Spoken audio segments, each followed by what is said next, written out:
So we have been saying one by a team. We have lipa support. Our best supporting the waiting. And he said, I rather did to Yakoma song, I rather the message in the back.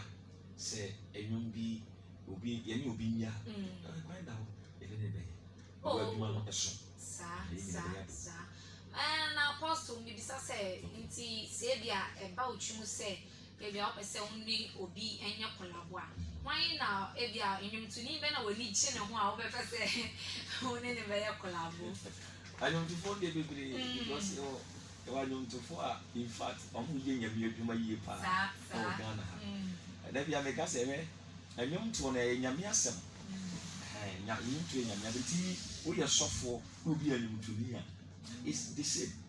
So what I say, indeed, I don't to four or baby meeting more with them back of my baby.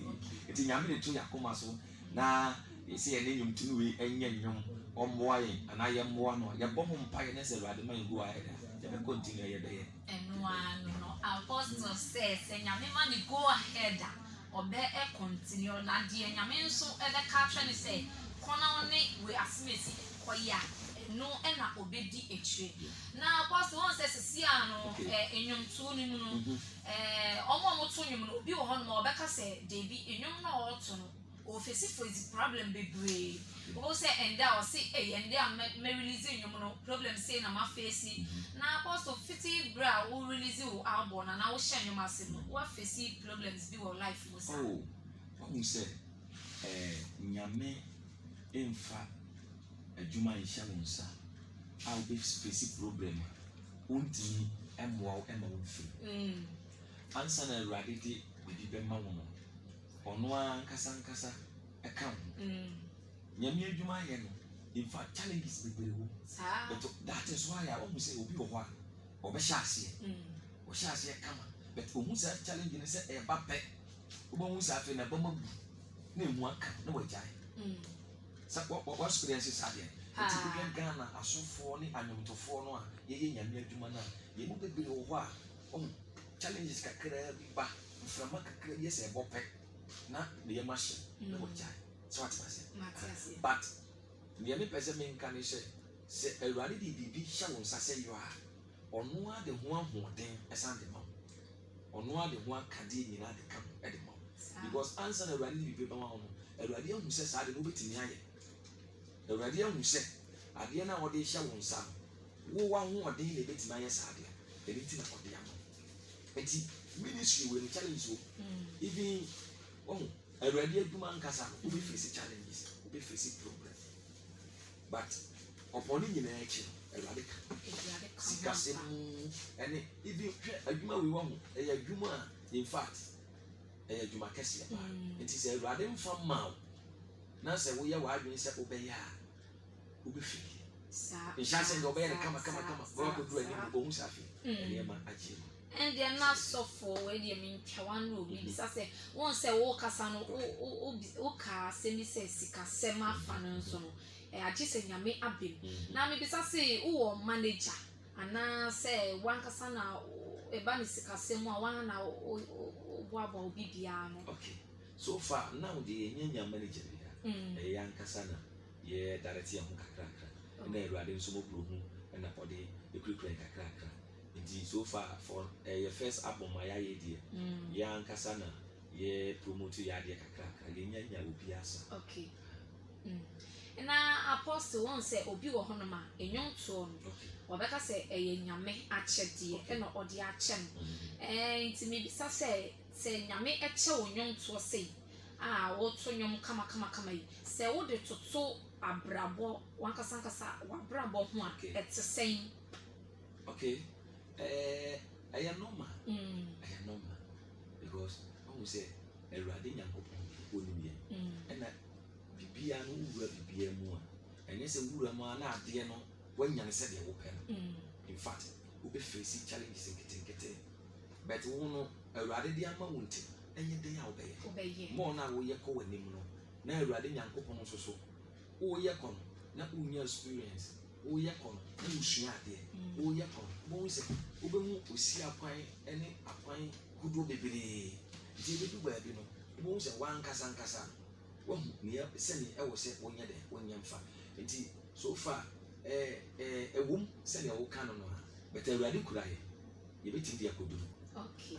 Nyame crying ampa, nyame e crying papa. It's here for say afei na odu afidie no ato ha.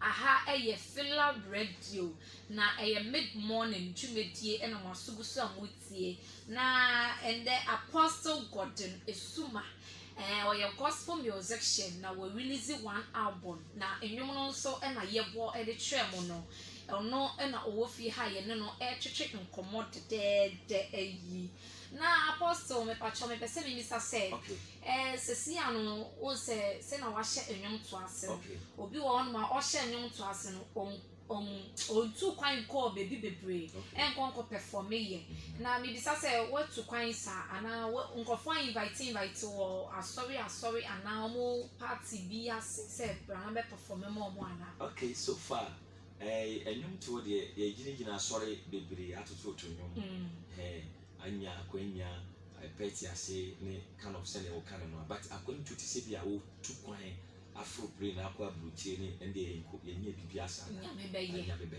afei na ya hia se kakra kanti bigidi se nyame so de obeye papa nyame ebeye na sofo we de me hye me bisa se wo hye nyom to na ase no enyom no nkoa na ye adwuma a wo ye anampo se wo adwuma foforo bi a wo ye every time nyom na chi. Okay, me ankasa me ye sofo. Okay, me ye sofo a me da asore ye friend Top House Chapel International. Top House Chapel International e was to Momanjo. Okay. Me ankasa hona me so. Okay. Afei na ya start asore kakra. Okay. Enti me ye sofo dwuma no sofo dwuma no mu ana me wo. Enti nyame de adom nso ase aka ho. Me ye ni nyina. Me ye ni because I dey ama me dey ntime ho. Ntime popot. Me ye ni nyina. Na sofo we dey me bisa say nti no sese na wo ka say otonyom a wo san so eye nyame adwuma no sen na wo sifa eka mienu no ebo. So far normal. Wo say awrade de omu say ade no betimi aya. No dey ama. Wo say insha say me e ka sure say ye sha say na che.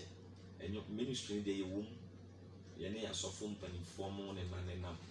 Ne mo ne manema nyina ne wom but asore na ye no afei na awrade nyankopon ama ne nsa so say enyom to ministry no so yem fanka it is so far awrade dia ma yanko ade yintimi nkase ye ye be ye ne kama ye be manage ye time aye no se de esefata ai be share awrade ani monyam na ma ona awrade nya ani monyam hia na ye nso ye nya bi ye be ka bu ya ne sa sanity na so bon pacho wa ware me pacho ware ma ware my wife Gladys Asuma. Okay. And we were married. Okay. And married. Okay. Now, so for one says a siano in your month of phone, Bebre or Honor make us a baby, Semetonium, Melele and Fuaso, Sementonium. Inti so for Ushe in your to us, or Yuri edgy out to say, Faye Juma. A very good question. Because and there, yeah, I knew to follow you. Omo relationship omo aware ese no ministry na akoye se me tisaya na me di ya bebre de ya na misunderstanding bi na ama sane man issue. In fact my wife de nyame na de ne dom me nyame na de ne dom me. In fact me ministry nyina was support me a lot ba de me ye bia wodi machi e support me ye nye ni se nye bi wo frompo na wo dwen ho no with the idea no copy on one casa a shop. No challenge you see young from 5 minutes. And Pabon said, Boya the son, not the beer I come. It in fact all support me. And the ministry and you turn on one casa so womb. In fact, all sorry on one agina or turning lady worship team no lady worship nay or Yena also you to knock on. And you is on the back here. Back and on the two. You mean and a German, yeah. Oh, and your mammy soft for ye that was say papa, pass a papa at soon. Now, papa, Mr. O, maybe say, Ceciano, wash it and young to us say, you know, say a biana or be a pet and young be. Okay, he found out obey me and young young be. Okay, a nice question. A young woman, and young digital platform will be young and you know, iTunes, Google Play. Spotify, ni nyinaa audio mark de enya mfa nko. Oh, okay. Ubenya Boom Play, Spotify, and Deezer. Ni nyinaa ukọ how they type Apostle Gordon Asuma. Yesu beba bio. O type Apostle Gordon. Yesu beba bio. O type Apostle Gordon Asuma. Yesu beba bio. And you no title no. Okay. Bi wa title me di o tapu me di na propose nyum na nkasa be bia album. Okay. 5 songs ni nyinaa wo. Hanti. Message obi anko na onkohwe na on download bi na ayefa. And na YouTube no so video no nyuma wo boy say Yesu beba bi na video no nice video. Wow. Me kasa obi anko YouTube. Oko YouTuber we are Apostle Gordon Asuma Ministry. Apostle Gordon Asuma Ministry YouTube. And so video no beba na wahwe. But Mr. Maya won't subscribe. So the next time you Apostle. Now but your Facebook also. Facebook yeah Apostle Gordon Asuma Ministry. Okay. Okay. And now on Instagram Apostle Gordon Asuma Ministry. And on Twitter also Apostle Gordon Asuma Ministry. Okay. Yo Apostle yedawase papa yedawase say am pay yet on safra na oba ye. Yo it's here for a Apostle Gordon Asuma and I yet no etwetwe enkomo no na we release 1 album enyom bako num ene ewom na ne nyom no so de de papa pana ye go tie kakra bi ne embra.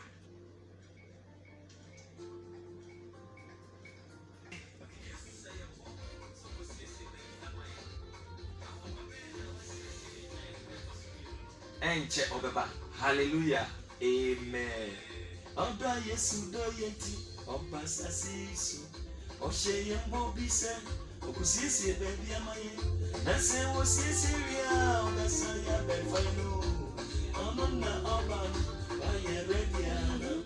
Oba Yesu do yenti oba sasisu osheye mbobise okusisi bebi amaye na se wo sisi ria oba saya befainu wasisi why ready ana. Yesu beba biemo abefanima. Yesu beba biemo abefanima. Yesu beba biemo abefanima wasisi why ready ana. Yesu beba biemo abefanima. Yesu beba biemo abefanima. Yesu beba biemo abefanima wasisi why ready ana. Dibonya fonko bio eda Yesu beba konkosa fonko bio eda Yesu beba orisa fonko bio wasisi why ready ana. Yedase Apostle yedase papa ya number anti ya number ne 0244 89 57 75 0244 89 57 75 na tigo no so ye 0274 74